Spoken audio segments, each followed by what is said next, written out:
So, Carlos, I had a fun week. Oh, did you?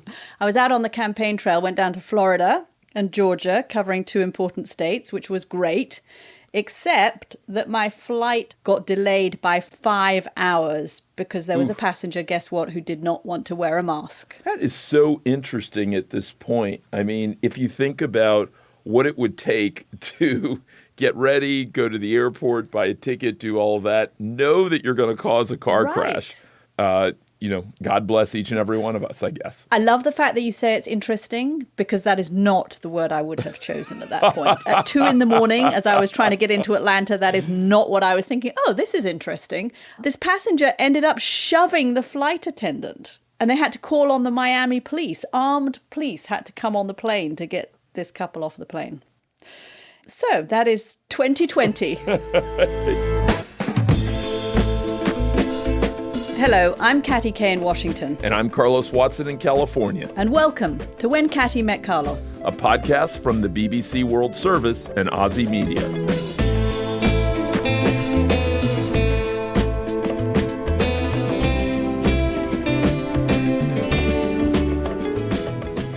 When I start my mornings, I've got a team that is far flung from Dakar to Bangalore to Paris, and every morning for the last couple of weeks, America is certainly the focus of conversation. Mm-hmm.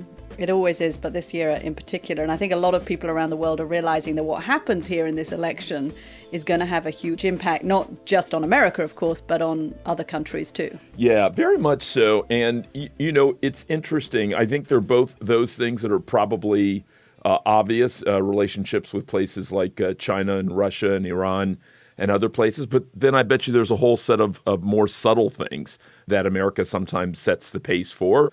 Depending on who wins the presidency, it could have a meaningful impact. Yeah, and who would have thought that mask wearing would have been one of those issues? Mask wearing, TikTok, AI, all sorts of interesting things will end up being part of the conversation. Yeah. Well, let's jump in. Indeed. We both know, Katty, that this election is not just about the United States. In fact, the whole world will be watching. That's because whoever wins will decide how America deals with other countries on things like trade, diplomacy, aid, intelligence sharing, you name it, for the next 4 years. Which is exactly why this week we are taking a look at foreign policy. Here's what the candidates had to say about all of this at the final presidential debate on Thursday. It's been overwhelmingly clear this election, I won't even get into the last one, that Russia has been involved, China has been involved to some degree, and now we learn that Iran is involved. They will pay a price if I'm elected. They're interfering with American sovereignty. And to the best of my knowledge, I don't think the president said anything to Putin about it. I don't think he's stalking them a lot. I don't think he said a word. There has been nobody tougher to Russia. Between the sanctions, nobody tougher than me on Russia. I've got the NATO countries to put up an extra $130 billion, going to $420 billion a year. That's to guard against Russia. I don't understand why this president is unwilling to take on Putin when he's actually paying bounties to kill American soldiers in Afghanistan, when he's engaged in activities that are trying to destabilize all of NATO. While he was selling pillows and sheets, I sold tank busters to Ukraine. There has been nobody tougher on Russia than Donald Trump. He's legitimized North Korea. He's talked about his good buddy, who's a thug, and he talks about how we're better off. And they have much more capable missiles, able to reach U.S. territory much more easily than ever did. You know what, North Korea? We're not in a war. We have a good relationship. People don't understand. Having a good relationship Trump, with leaders of other countries is a good thing. President Trump's first term has radically altered the course of America's international relationships. He has pulled back from obligations like the Paris Agreement, the World Health Organization, and the Iran nuclear deal. He has started a trade war with China and has caused tension with traditional allies in Europe. So this election will decide whether America's heading for 4 more years of this America First approach. Or we could get a new Biden administration that takes us on an entirely different direction. In fact, Joe Biden says he'll reverse President Trump's withdrawal from the world stage and once again cooperate with other countries. To discuss this with us, we've got two big names in the field of American foreign affairs. You'd struggle to find anyone with more expertise on this than Pulitzer Prize-winning writer and former ambassador Samantha Power. She served on the National Security Council under President Obama. She was his US ambassador to the UN until 2017. She's now at Harvard, teaching global leadership and public policy to the next generation of American diplomats. Our conversation with her is coming up. But first, we're going to approach this topic from a different perspective. Danielle Pletka is a senior fellow in foreign and defense policy studies at the American Enterprise Institute. We were excited to talk to her because of her take on President Trump's record on foreign policy. Now, she's not an all-out MAGA hat-wearing supporter of the president, but as you'll hear, she thinks he's doing much better on foreign policy than he often gets credit for. Danielle, what has Trump gotten right in the foreign policy arena, and what do you think he's gotten wrong? Yeah, look, it's a very fair question. I also have a podcast with my colleague, Mark Thiessen, and Mark always talks about, the president on mute. The president on mute in foreign policy is much better. What has he gotten right? We have a different policy towards Russia that involves a lot of sanctions, a lot of tough treatment of Putin, a lot of tough treatment of bad guys, much tougher on China. On Iran, I think the president has put in place the kind of sanctions that send a message to the Islamic Republic that business as usual with them is over. That's a good thing. The things that he's gotten wrong, not appreciating the value of our alliances, not appreciating that, yes, our allies should spend more on defense, but they're still very important to us. A willingness to sit down and give credibility to people like Kim Jong-un, one of the world's worst dictators, without any concessions, and give him the credibility that, frankly, he didn't deserve. I'm only happy that there weren't any deals done. Danielle, can I ask you about Joe Biden on national security, on America's national security, a Joe Biden presidency? What is it that concerns you about it? I think Biden does tend to make bad decisions. What's the good? The good is that he really does get the old Cold War things that actually matter to American global leadership. He gets that NATO is important. He gets that we need to stand by our allies. He gets that our relationship across the Atlantic is hugely important. That's all to the good. What doesn't he get? He doesn't get what we ought to be doing in the Middle East. He doesn't get what we ought to be doing on the challenges that we face from proliferators like Iran. He has not been solid over his history on China, not at all. And he hasn't been tough at all. And that's bad. He's not a great decision maker. Do you have hopes, though, that he will surround himself with a team that will help him with that? And if so, who in particular are you hoping, if he were to ascend to the presidency, would be part of his cabinet or at least his inner circle? All I can say about Joe Biden is over the last 40, 50 years, he has been surrounded by pretty good people. He's had a pretty good staff. His problem is he doesn't really listen to them. He's more of a retail politician, as Obama said about him. He actually likes the backslapping and the politicking. He doesn't like the reading of the memos. It's kind of funny because in that way he has something in common with Donald Trump, although they express it a little bit differently. So do I like the people around him? Do I like who he's historically had? Absolutely.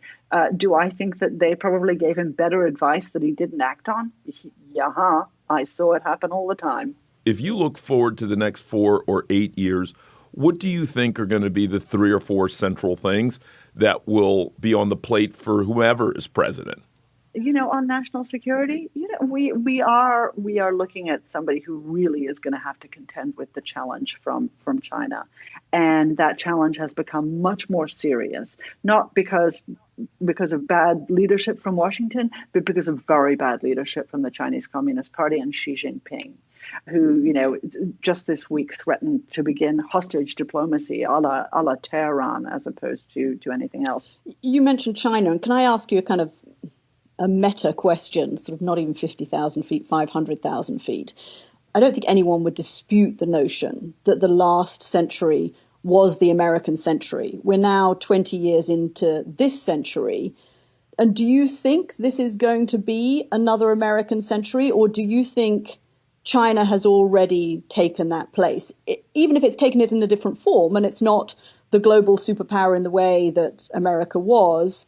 Do you think we've set the stage for a century of Chinese supremacy? American global leadership is up to America. China can't displace us. Russia certainly can't displace us. We can displace ourselves. We can choose, for reasons of our own, mostly, I would say, bad reasons, that we don't want to be the unipolar power, not because we want to set the terms of every debate, but because our values, democracy, freedom, markets, matter.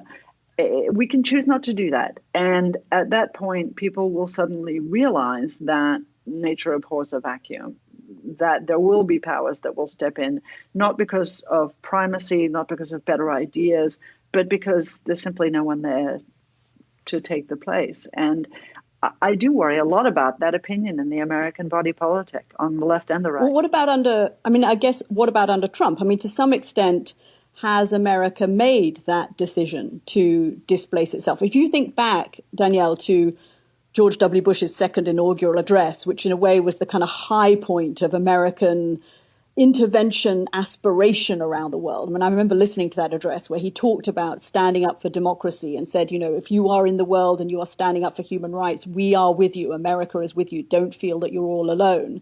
That just seems to have gone from the American mission over the last 4 years. And I wonder whether, to some extent, America has already forfeited some of that supremacy that we were talking about. I miss that rhetoric of the George W. Bush administration. I liked it a lot. I like him a lot. And I was profoundly disappointed that the promises that were made in that second inaugural were not ones that we lived up to when it came to people who actually climbed out on those limbs and struggled for freedom and looked to us to defend them, and we didn't do it. So, perhaps as Barack Obama said, and Donald Trump in his way said, a little more modesty is not a terrible thing. The Trump administration does not have good rhetoric on this stuff, to sort of put it crudely. They don't go out and give, shining city on a hill speeches, and I love those speeches and I miss them. But they do a lot more. The willingness of this administration to stand up for 1 million Uyghurs in Chinese concentration camps has been notable. The willingness of this administration to stand up for the people of Hong Kong in the face of communist Chinese aggression has been notable. The willingness of this administration to stand up for the people of Taiwan has been notable. Ditto. Ukraine. Ditto. I could go on for quite a while. The people of Venezuela look to us. The people of Iran look to us. So I'm actually pretty grateful for the things that this administration has done, even though they don't in any way match the rhetoric of the president. What has Trump done on the Uyghur? Because Bob Woodward's reporting in his book was that he told Xi Jinping that it was okay to have the concentration camps for the Uyghurs. Yes. I don't know Bob Woodward, so I can't comment on the quality of his reporting. All I can comment on is the quality of the sanctions that we've put in place. We've sanctioned companies that have facilitated surveillance. We have sanctioned companies that have been part of Chinese efforts to isolate and to set apart the Uyghurs. We have sanctioned individuals who have been involved in these concentration camps. Ditto for Hong Kong. We have sanctioned individuals. We have sanctioned companies. We have gone after them lock, stock, and barrel. Now, again, there are people who recognize what the United States has done in this regard and believe that it was all done behind the president's back. And my attitude is, the president is the president, and the administration works for him. So when they do it, he knows they're doing it. What I'm hearing from you, Danielle, is that whilst, look, it's no secret that if Joe Biden gets elected president, you'll hear this massive sigh of relief at least run through the corridors of power in much of Europe.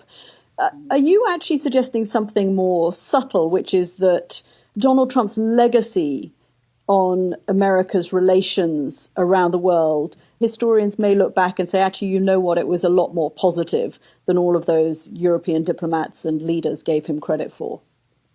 When I worked on Capitol Hill, we used to talk about people who focused on making the world safe for cocktail parties. And there are a lot of those people in our world. There are a lot of those people in journalism who are horrified, that Donald Trump pushes and that Donald Trump shoves and that he's rude to people who he shouldn't be rude to. Those aren't really the things that matter. at a certain moment barging into the China shop that is, just to pick one example, NATO, and saying, you know what?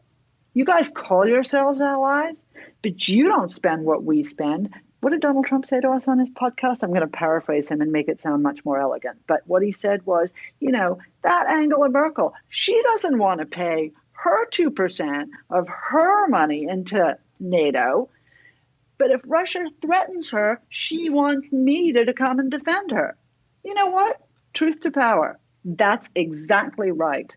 And credit to him for sort of upending our cocktail party and uttering a few truths that perhaps needed to be uttered. So, will history rate him as a great guy or a nice fellow or a classy president or all of those things? No. But in speaking truth to power on a lot of things that we all know and don't say because we're just too nice, it'll take a while, but history may judge him a lot better than we certainly do right now.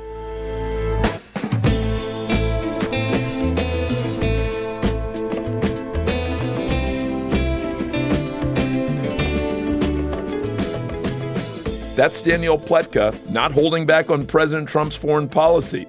The last point she made about his legacy and whether future historians will look favorably on his actions, even if not on his rhetoric, gave us a lot to think about. We decided to open our conversation with Ambassador Power by reading her Danielle's answer and asking her the very same question.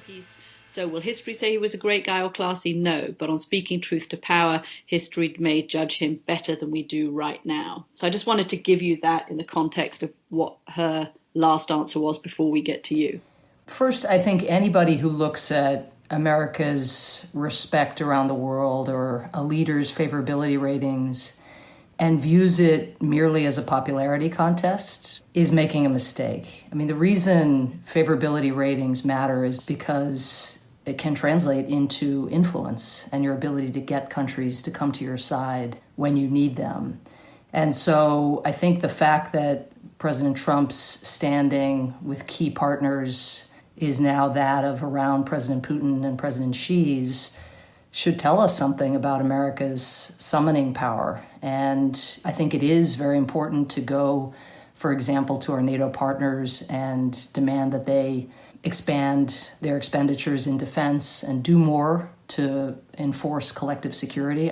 But if you think that having America's standing plummet with the German public or with publics across Europe helps you get a leader to do what you want, it's just wrong. It actually narrows the political space that someone like Merkel has to operate within her own domestic context. When it looks now as if she has to look over her shoulder and say, well, I don't want to appear to be doing this because Donald Trump asked me to do it. Friction is fine in relationships, and certainly I think being confrontational to China is incredibly important, but President Trump basically behind the scenes told President Xi that he was free to set up concentration camps and said, Hong Kong's part of China, not my problem, well before he decided to actually call China out. So I think what's really important, unfortunately, about Trump's legacy is that we are left with far fewer friends by our side at just the time, and this is something I think Danielle Pleca and I would agree upon, at just the time that democracies need to stand together, in part because China is seeking to rewrite the rules of the road. But Ambassador Power, let me push you just a little bit if I can. Are you saying that you would give Donald Trump no meaningful credit on the foreign policy side? I think to make an assessment, you should make a net assessment, right? I think absolutely it's really important the behind-the-scenes work that was done with Arab governments, for example, to begin now the process of recognizing Israel and normalizing relationships. There's no question that's important. But if you look at the Middle East, look at the dreadful toll of the war in Yemen, including for U.S. standing across the region. Look at Iran's now pursuit again of enrichment that could lead them to acquiring a nuclear weapon when that issue was not permanently resolved, but certainly in a box when Trump inherited the portfolio.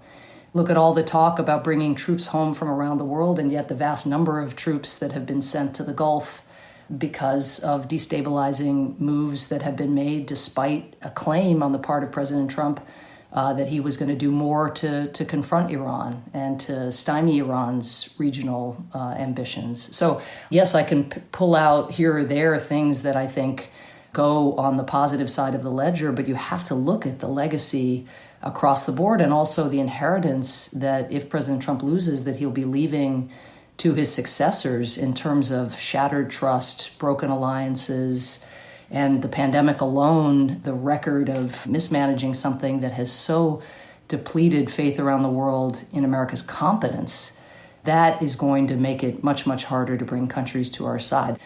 Boy, that hole is bigger than any hole that has been bequeathed to a successor, at least in my lifetime. Let's talk about China a bit more, and then I want to get on to allies, because European diplomats that I speak to in Washington, many of whom have had a difficult relationship with this president, would say, and they're not particular supporters of the president's, but they even would say, thank God Donald Trump did something on China. And the president's supporters would certainly say this. Look, we had years of American presidents complaining about China, circumventing the rules, treating foreign traders badly, treating foreign governments badly. And you know what? They did nothing.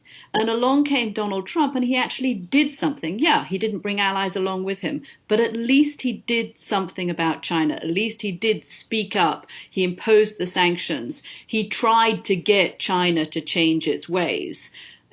Shouldn't he get credit for that, for at least tackling the China question? I mean, I just think that we should hold all presidents to the same standard, which is results. I mean, I think if I came to you, for example, let's say on Syria, something that was a very difficult issue during the Obama years and where we've been roundly criticized for not having been able to mitigate the suffering in Syria, if I said to you, oh, but Katty, we spoke up, we sanctioned people, is that enough? No, you'd want to know what the effect of the Syrian war was and what the effect of your actions were. And I think the fact that Trump has spoken up, yes, very belatedly on human rights issues. He spoke up early on economic issues, rightly. But the fact that he spoke out after sending a green light, I think, to President Xi on Hong Kong and on the Uyghurs, doesn't undo the fact that those people are still imprisoned in concentration camps inside China. It doesn't undo the fact that Hong Kongers can no longer speak freely on the streets.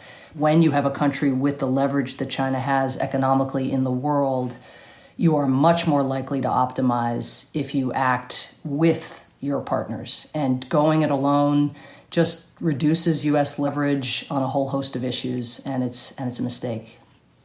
Have we got to the day, perhaps because of the last 4 years, or maybe even because of the last 10 years or 15 years, that China has now effectively become the country that we should turn to think, what does Beijing think about X? I mean, now China has more foreign diplomatic posts around the world than the United States does. Has China stepped into American shoes already? You know, it's a good question. I mean, I will say, as recently as January 2017, when I was last serving as U.S. Ambassador to the UN, I really did have the impression that often my colleagues were, kind of doodling or checking their phones or zoning out, frankly, because these meetings would go on. And then when just because I was the U.S. representative, spoke, then they would sort of snap to attention and see if we were announcing some shift in policy or if we had some idea about how to mobilize a coalition. I did not witness that effect when my Chinese counterpart was speaking. I think that has changed a lot, Katty. I think today, for sure, you would have your pen in hand and be listening very, very carefully to try to hear what signals China was sending. So I think China's asserting itself more. But having said that, there isn't the muscle memory of building coalitions, particularly to deal with global crises. That's just not happening yet. And the longer the U.S. is AWOL, of course, the more likely someone will step into that breach. Look who's sending protective equipment to Italy, Serbia, even your old country, Ireland. It's China. It's not America.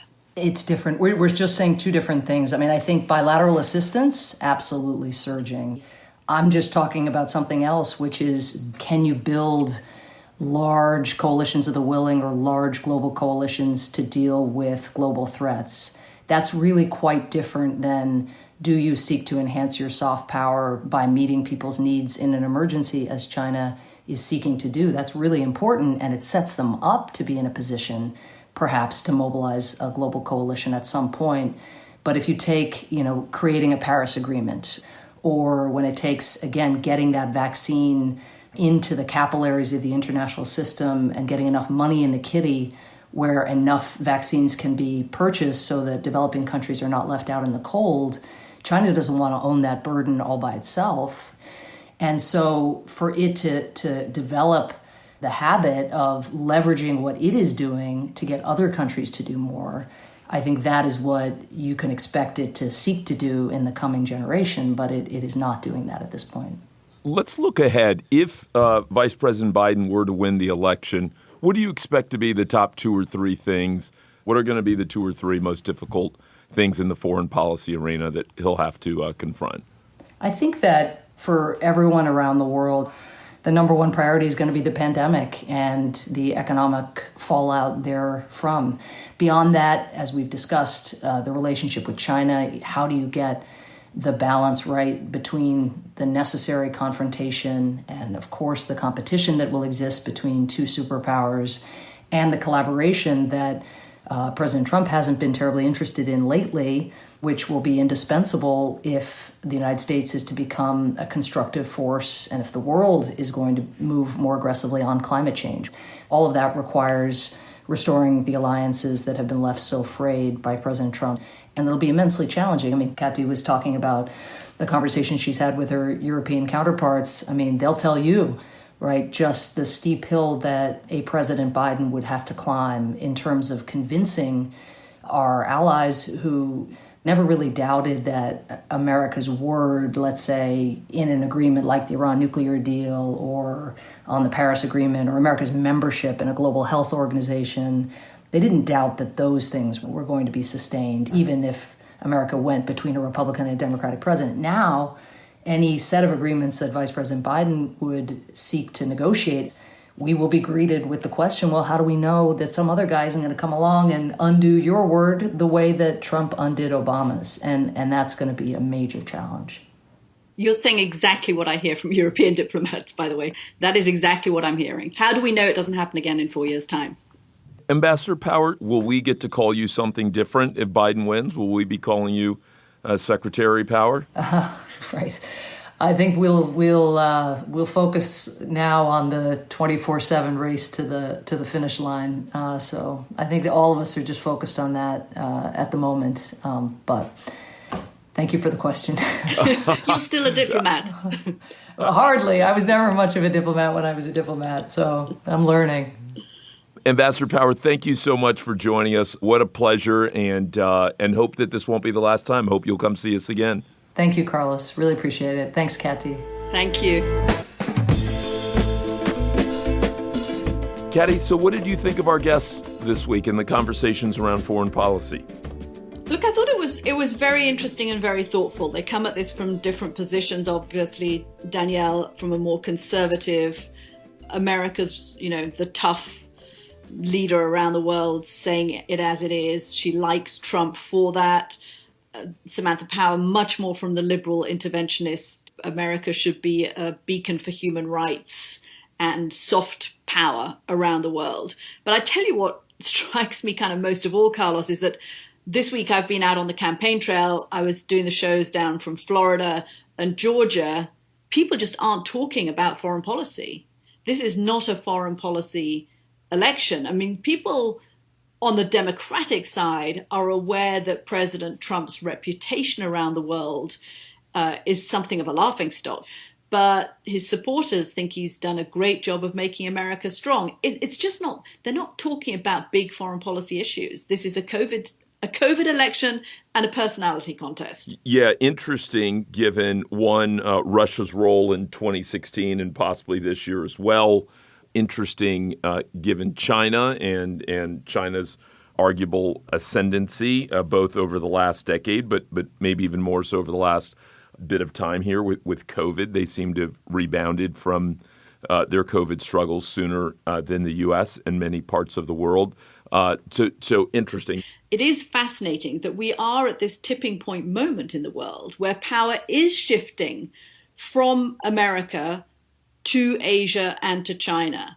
And the question of how that power shift is managed and where America ends up in this 21st century, I do think is incredibly relevant to most Americans. But articulating that for American voters is not an easy thing to do. But it's there, and Americans could well wake up in an election cycle or two and find that actually it is China that other countries look to.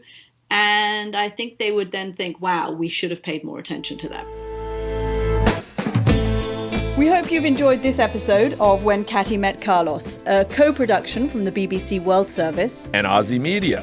When our next show comes out, we'll be less than a week away from the election. Please join us then for another deep conversation about where America is right now and where we might be going next.